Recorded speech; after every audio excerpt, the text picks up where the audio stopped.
Sir, எனக்கு ஒரு நாள் லீவ் வேணும். ம் ஒரு வருஷத்தில் மொத்தம் எத்தனை நாள் இருக்குது தெரியுமா? 365ங்க.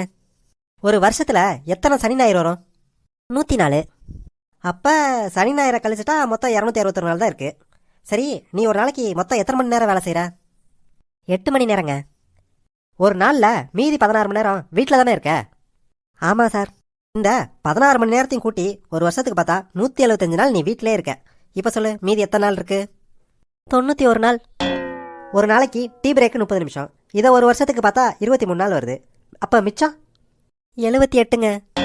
அதுக்கப்புறம் லஞ்சுக்கு 1 மணி நேரம். இதை ஒரு வருஷத்துக்கு கணக்கு பார்த்தா 46 நாள். அப்போ மிச்சம் 22ங்க. இதில் 7 நாள் பர்சனல் ஒர்க்குன்னு லீவ் எடுத்துருவேன். அப்புறம் வெக்கேஷன் லீவுன்னு ஒரு 14 நாள் எடுப்பேன். இது எல்லாத்தையும் கழிச்சு பார்த்தா மிச்சம் எத்தனை நாள் இருக்கு? 1 நாள் சார். ஆக அந்த ஒரு நாளைக்கு தான் இப்போ லீவு கேட்டு வந்திருக்க, அதானே?